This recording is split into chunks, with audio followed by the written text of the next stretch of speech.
پاکستان سے viral videos.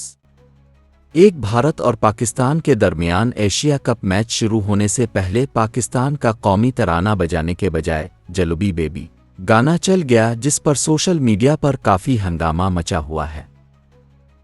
میدان میں شرٹ بدلنے والا فین، ایک پاکستانی فین میچ کے دوران اپنی جرسی بدل لیتا ہے، سبز پاکستان جرسی اتار کر نیلی بھارت جرسی پہن لیتا ہے۔ یہ لمحہ ویڈیو بن کر وائرل ہوئی اور میمز کی بھرمار مچی۔ 3 لاہور میں بھارتی جرسی پہنے ایک غیر ملکی کا تجربہ۔ ایک اولوگر نے سوشل تجربے کے طور پر بھارتی کرکٹ جرسی پہن کر لاہور کی سڑکوں پر گھومنے کا فیصلہ کیا کہ لوگوں کا رد عمل کیسا ہوگا۔ ویڈیو نے لاکھوں ویوز حاصل کیے ہیں۔ مئی میں ہونے والی پاک بھارت جنگ کے اثرات دبئی میں کھیلے گئے ایشیا کپ کے گروپ میچ میں نظر آئے۔ 4 میچ میں دونوں ٹیموں کے کھلاڑیوں نے ہاتھ نہیں ملایا۔ ٹاس کے موقع پر کپتان ایک کے دوسرے کے ساتھ کھڑے ہوئے لیکن ہاتھ ملانے سے گریز کیا۔ میچ کے اختتام پر بھی عمومی طور پر سخت حریف بھی رسمی ہاتھ ملاتے ہیں، لیکن بھارتی بلے باز میچ ختم ہوتے ہی میدان سے باہر چلے گئے اور پاکستان کھلاڑی میدان سے اکٹھے ہو کر باہر آئے۔ پاکستان ٹیم کے اوپنر بلے باز سائم ایوب نے T20 انٹرنیشنل میں 0 پر آؤٹ ہونے کا منفی ریکارڈ اپنے نام کر لیا۔ اس سے قبل یہ ریکارڈ بابر اعظم بھی اپنے نام کر چکے ہیں۔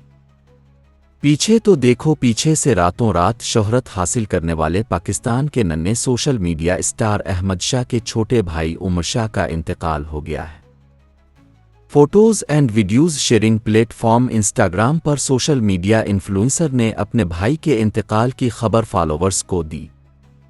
اب سے کچھ دیر قبل انسٹا پوسٹ اور اسٹوری شیئر کرتے ہوئے احمد شاہ نے یہ دکھ کی خبر دی ہے۔ واضح رہے کہ احمد شاہ کے چھوٹے بھائی عمر شاہ نجی ٹی وی چینل کی رمضان ٹرانسمیشن میں اپنے بڑے بھائی کے ہمراہ شرکت کرتے تھے۔ یاد رہے کہ گزشتہ برس جولائی میں عمر شاہ کی آنکھوں کی سرجری ہوئی تھی۔ عمر شاہ اپنی معصوم مسکراہٹ، پیارے انداز اور شرارتی طبیعت کی وجہ سے مداحوں میں بے حد مقبول تھے۔ ان کے انتقال کی خبر نے اہل خانہ سمیت لاکھوں چاہنے والوں کو بھی غم میں مبتلا کر دیا ہے۔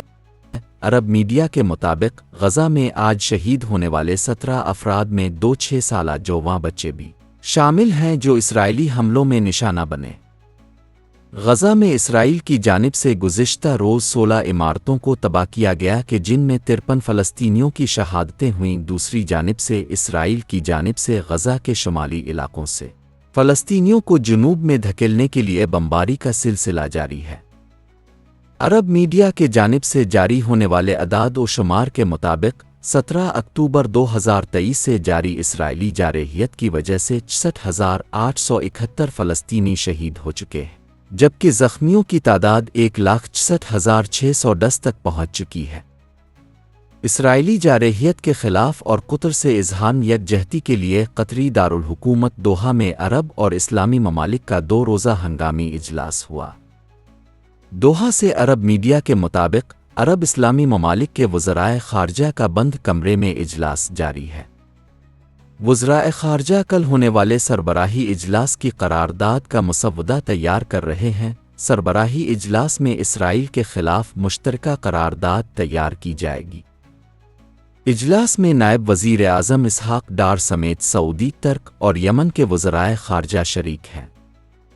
سربراہی اجلاس میں اسلامی تعاون تنظیم اور عرب لیگ کے رکن ممالک شریک ہیں۔ ایرانی صدر مسعود پزشکیان نے بھی اجلاس میں شرکت کی تصدیق کر دی۔ اجلاس میں اسرائیل کی جانب سے قطر کی خود مختاری اور بین الاقوامی اصولوں کی خلاف ورزی پر متفقہ اور مؤثر ردعمل دیا جائے گا۔